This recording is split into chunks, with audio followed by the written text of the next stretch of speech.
Começa agora o podcast Agro e Prosa com o jornalista Divino Ronaldo. Esse podcast tem por objetivo falar do agronegócio de um jeito descontraído, fácil e descomplicado. Com vocês, Divino Ronaldo e o Agro e Prosa. A minha entrevistada de hoje é Carla Mendes, jornalista graduada pela Universidade Metodista de São Paulo, especializada em agronegócios, editora-chefe do Notícias Agrícolas, apresentadora do Bom Dia Agronegócio e do podcast Conversa de Cerca. Ela gerencia a página Jornalista da Soja no Instagram. E o tema da nossa entrevista será Vamos Falar do Agro?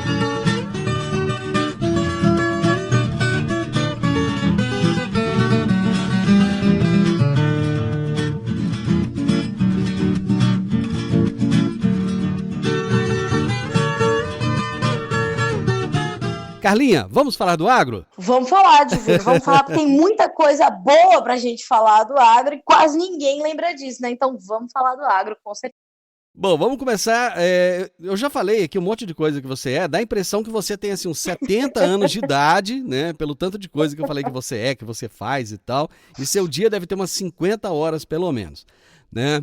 Mas geralmente quem mora em São Paulo é assim mesmo, né? Faz o tempo ser multiplicado. Você mora em São Paulo mesmo? Eu moro em Campinas, São Paulo, no interior aqui de São Paulo, 1 horinha da capital, e é onde fica a base do Notícias Agrícolas, né? Então, a minha casa, assim, você falou esse montão de coisa, mas a minha base, o meu foco principal, de fato, é o Notícias Agrícolas, e eu no alto dos meus 35 anos, quase chegando nos 70. Ah, tá, 35 só. 35, mas eu trabalho já, eu atuo no Notícias Agrícolas há 11 anos. Puxa vida. Comecei como estagiária, hoje sou editora-chefe, mas comecei como estagiária, e foi a minha carreira como jornalista, ela se confunde com a minha carreira dentro do agro, né? Então, basicamente, eu fiz a minha carreira, me construí como jornalista aqui dentro do Notícias Agrícolas e, óbvio, na roça, aprendendo com os produtores rurais, aprendendo com os agricultores, com os agrônomos, com os consultores e analistas de mercado, com os meteorologistas. Então, a minha carreira se constrói junto com o desenvolvimento do agro, né? Agora me conta uma coisa, esse título de jornalista da soja, título pomposo esse, né? Me conta a história desse nome, desse título. É interessante, porque, na verdade, esse título jornalista da soja, ele veio de uma inspiração de um colega meu de trabalho, que é o Jonathan Simeão, também é repórter aqui no Notícias Agrícolas, que era o nosso especialista em clima, em meteorologia aqui no site. E como as informações de clima, de meteorologia, elas têm muita demanda de informação, o Jonathan criou um perfil no Instagram chamado Jornalista do Tempo. E aí a gente começou a criar braços aqui desse perfil. E aí a gente criou esse nome, Jornalista da Soja, porque, de fato, a minha especialidade aqui no Notícias Agrícolas, embora eu seja editora e, portanto, fale um pouco de todas as culturas, de todos os mercados, a minha especialidade, o mercado que eu acompanho aqui há 11 anos é a soja. Então, eu ajudei a instituir aqui, né, o acompanhamento em tempo real do mercado da soja, que é um diferencial do portal Notícias Agrícolas. Hoje, a gente tem acompanhamento em tempo real dos principais mercados nacionais de commodities, que são soja, milho, café e boi gordo. Fora os outros mercados que nós também acompanhamos, mas não com a mesma frequência com que nós acompanhamos soja, milho, café e boi. O primeiro deles foi a soja. Então, foi por isso, né, que esse jornalista da soja veio daí, porque é a commodity em que eu me especializei, a commodity que eu mais acompanho, desde o plantio até a chegada da soja na China, é o que eu faço todos os dias, né? E me fala um pouco aí do Conversa de Cerca, do seu podcast. O Conversa de Cerca é um projeto recente, mas já um projeto que tem um apelo muito grande, e o nosso objetivo, esse nome foi dado pelo jornalista também, um gênio da comunicação, que é o Marcelo Taz, que a gente entrevistou aqui no Conversa de Cerca, justamente para falar sobre como a gente pode aprimorar a comunicação no agro, né, Divino? Porque hoje a gente ainda precisa melhorar a comunicação do setor.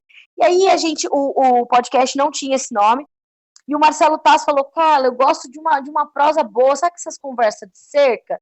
Você bota o pé ali, a bota ali no arame da cerca, apoia o cotovelo ali num toco e vamos conversar, vamos prosear. Eu fico Assim imaginando o Marcelo Taz fazendo isso.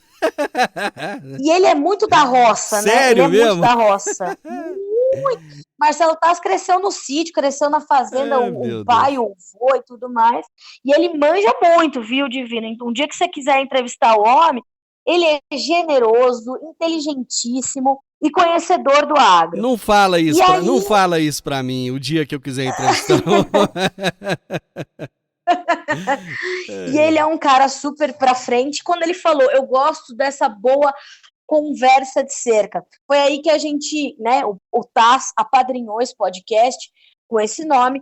E o que a gente faz ali? A gente traz temas que a gente não tem tempo de tratar no dia a dia, mas que são extremamente pertinentes para o agro.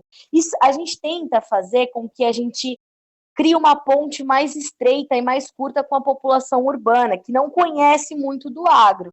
Então, ali no Conversa de Cerca, a gente já falou sobre um monte de coisa que não está na rotina que a gente pode ver o tempo todo, mas que está no nosso dia a dia. Então, música sertaneja, como o agro, né, como o campo, como a roça inspira a música sertaneja, que é uma das principais expressões artísticas do Brasil, desde que o Brasil se fez.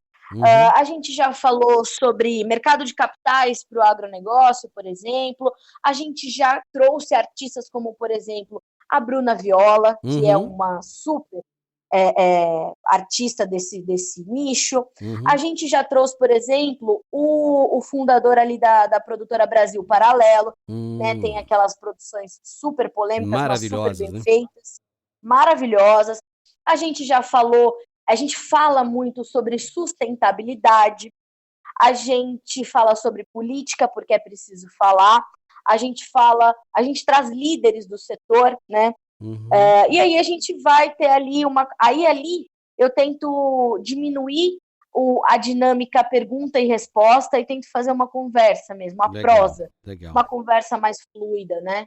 Legal. Esse é o objetivo do Conversa de Cerca. Bom, deixa eu aproveitar então e fazer aqui o meu jabá também, do meu podcast. Eu tenho 2 podcasts, que é o Minha História com o Agro. Adorei. E também o Agro e Prosa.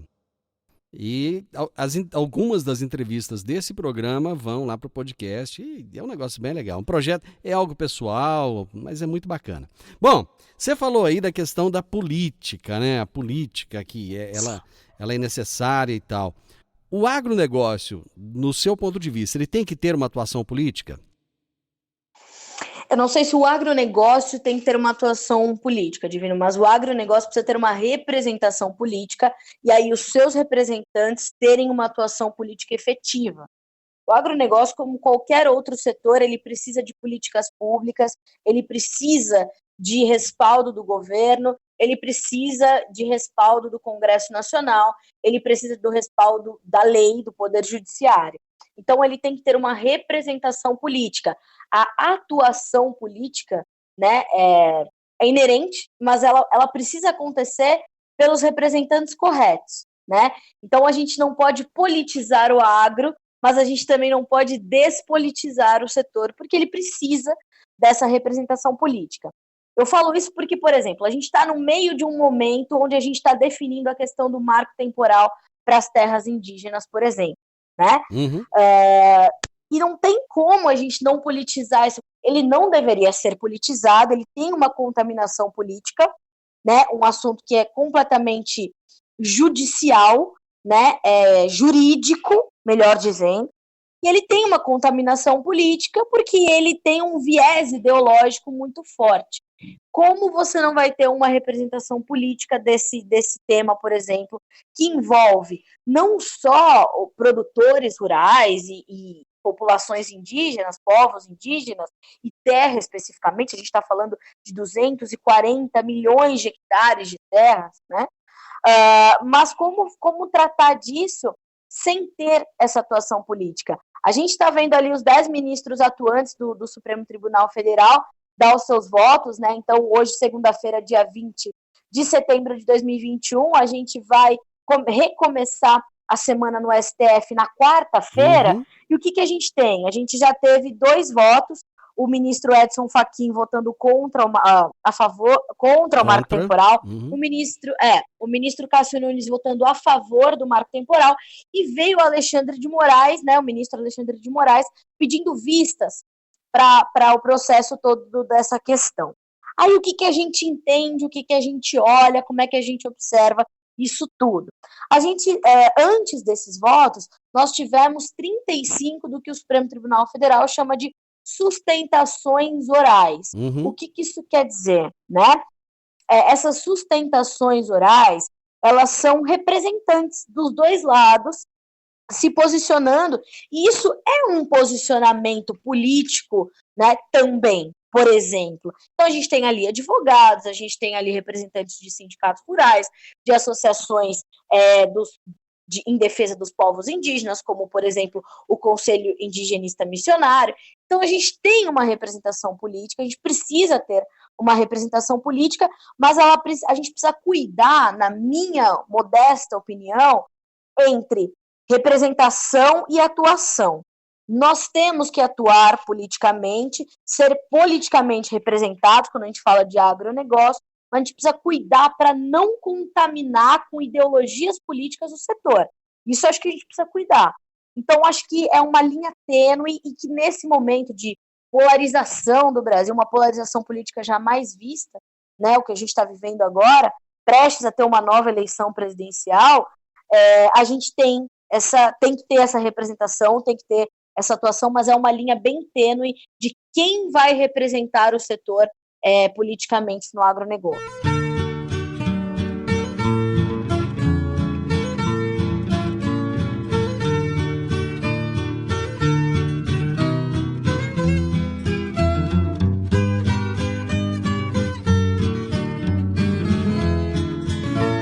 Semana passada, Carlinhos, eu estava lendo uma matéria de um portal de notícias aí, gigante, né, grande, e que dizia que o agro está em conflito, né, e principalmente depois do 7 de setembro.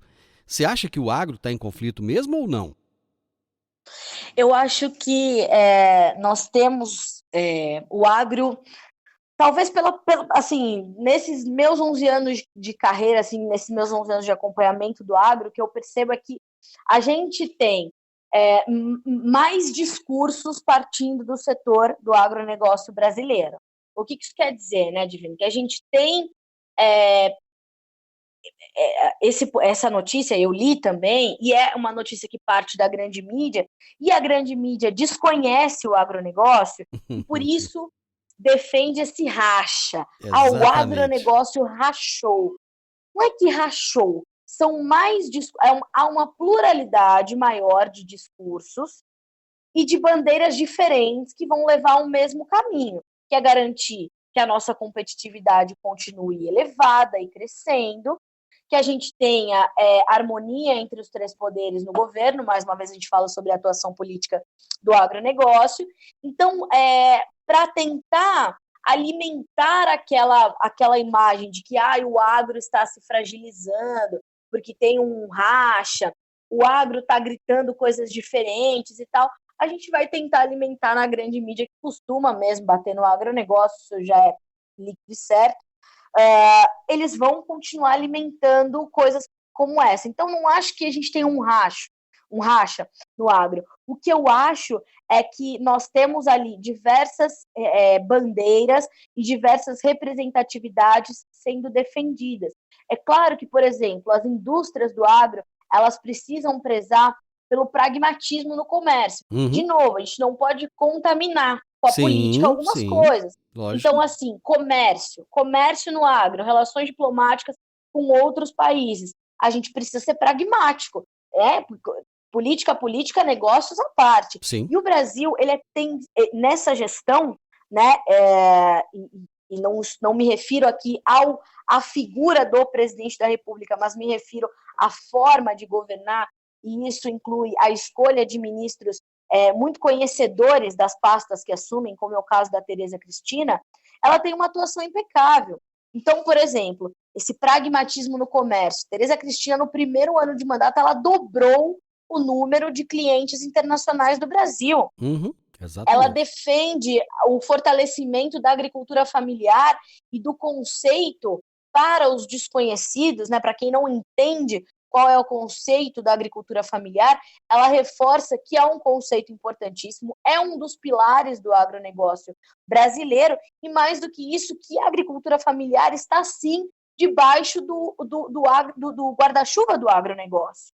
Então, perceba, são diversos discursos que acabam se complementando, mas aí você pode fazer uma matéria enviesada e dizer que houve um racha, né? Exatamente. E eu não acredito, né? Não vejo dessa forma, vejo que a gente tem ali mais de uma demanda sendo pedida e tentando ser colocada como prioridade, né? E uma coisa é você representar o agronegócio, outra coisa é você representar a agricultura. Bom, quando a gente fala representar a agricultura, é representar o produtor. E entre os produtores, né, não existe esse racha, entre as indústrias também não, e eles dois são elos de uma mesma cadeia e eles precisam se complementar e não estão rachados, eu não acho isso não. Bom, mas deixa eu colocar um pouquinho de pimenta nessa nossa conversa. Você falou aí do mercado, política, mercado.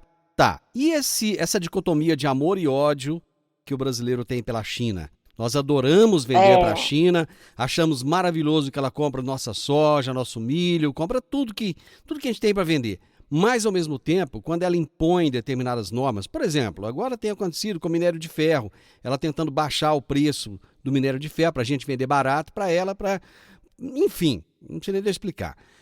Aí a gente morre de ódio, a gente fica com raiva, acha que a China está comprando o Brasil, vai construir cidade chinesa aqui, está invadindo essa coisa toda. Como é que você vê isso, hein? Eu vejo com também algum desconhecimento, porque, por exemplo, quando a gente estava falando sobre a flexibilização, a gente gosta muito dessa palavra no Brasil, né? Flexibilização da venda de terra para estrangeiros. As pessoas demonizaram, por exemplo, essa questão da venda de terra para estrangeiros, e a gente estava falando de né, a gente vai, ou da lei da regularização fundiária, por exemplo, as pessoas desconhecem e elas vão disseminando informações incorretas e a gente acaba alimentando esse amor ou esse ódio, né, por exemplo, entre os chineses. Por que a gente tem isso, né? Porque as informações, muitas vezes, elas são passadas pela metade, a gente não vai a fundo, a gente não procura entender. Quando a gente fala da China, Divino, a gente está falando do maior comprador de todas as commodities que a gente pode citar, né? Então, mas a soja, mais o milho, não, todas as commodities, o maior comprador mundial é a China. E eu acho o seguinte, a gente não tem que amar, não tem que odiar, volto a dizer, temos que ser pragmáticos. O que acontece na China tem que ficar na China, não, mas a China está regulando o mercado, a China vai regular o mercado dela. Só que a China é a segunda maior economia do mundo. Então, a China mexe um pouquinho, treme o mundo inteiro. A gente tem que entender que assim se deu. A China criou um caminho para ser o gigante que é hoje. E o que acontece, né? Se nós nos dispusermos a ser ali um dos principais fornecedores para os chineses, temos não que abaixar a cabeça, não ter síndrome de vira-lata, não ter nada disso, tá? Nós temos que respeitá-los como nossos clientes, como nossos compradores. Fora disso, são outras relações que a gente pode até discutir, né? Mas quando a gente fala de comércio com os chineses, a gente tem que, volto a dizer, a gente tem que ser claro, direto e simples, né? E não é vender barato, não é aceitar qualquer coisa, não. Mas temos que respeitar aquilo que nós tivemos ali e temos feito de acordo com os chineses. Vou dar um exemplo recente. Tivemos ali os casos de vaca louca sendo registrados aqui no Brasil, vaca louca atípica sendo registrados no Brasil. Imediatamente, a China suspende as importações de carne do Brasil. Por que isso acontece? Porque existe um dispositivo nos contratos China-Brasil, Brasil-China, que automaticamente, quando se identifica um caso de vaca louca, imediatamente, automaticamente, se suspende, então, as importações de carne para os chineses. Aí o que acontece? Isso é um dispositivo do contrato, né? Então, não tem por que a gente criticar os chineses. Nós aceitamos as regras do jogo, isso está escrito. Aí o que a gente tem do outro lado? Um Ministério da Agricultura completamente eficiente, rapidamente resolveu o caso. A Organização de Defesa de Saúde Animal investigou, concluiu, finalizou, já fechou os casos de vaca louca. E rapidamente a gente vai retomar as nossas negociações com os chineses, que são os nossos maiores compradores de carne bovina há cerca de 2 anos e meio. Exatamente. Estamos produzindo uma safra de soja que vai superar 150 milhões de toneladas, vai esperar 140 milhões de toneladas. A gente tem perspectivas aí de algumas consultorias privadas de podermos chegar a 150 milhões caso o clima nos favoreça, ajude e tudo mais. E a gente precisa entregar. Por que a gente está aumentando a área de soja, aumentando a produção de soja? Porque a gente tem para quem vender. A produção, ela se pauta na demanda. Então, o que a gente precisa entender? A gente precisa diminuir o vitimismo e continuar trabalhando para que sejamos ali os melhores fornecedores, os mais competitivos. A gente entrega uma soja para o mercado hoje de qualidade excelente. Temos o maior teor de proteína em comparação com a soja americana, que é a nossa principal concorrente. Exatamente. Maior teor de óleo do que os americanos. Agora, o que a gente vai vender para os chineses? Como é que a gente vai se portar diante dos chineses? Com esse profissionalismo. Temos a melhor soja do mundo, a mais competitiva, preços justos. Então, precisamos fazer o nosso papel como vendedores, como fornecedores, como origem confiável. Então, eu tenho competência para falar sobre isso. Agora, mais uma vez, essa ideologia, mas é uma ditadura, mas eles regulam o mercado de commodities. Sim, eles regulam o mercado de commodities porque eles precisam conter a população. Então, senhoras e senhores, a gente está falando de uma queda do minério. Só na última sexta-feira, o minério de ferro caiu 7% em 2 meses, 50% de queda, porque o governo põe a mão pesada do Estado sobre os mercados, mas porque eles vivem uma ditadura. As pessoas esquecem que a China é uma ditadura, e numa ditadura você precisa manter a segurança alimentar, você precisa conter qualquer tipo de sinal de combustão social, então é por isso que eles se comportam dessa forma.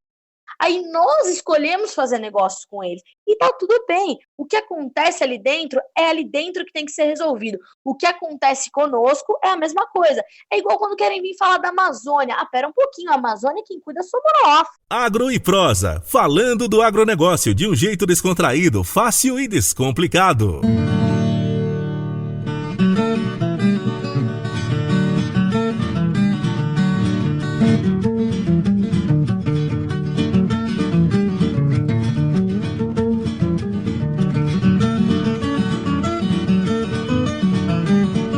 Vamos para as previsões da tia Carla para a safra 2021-22?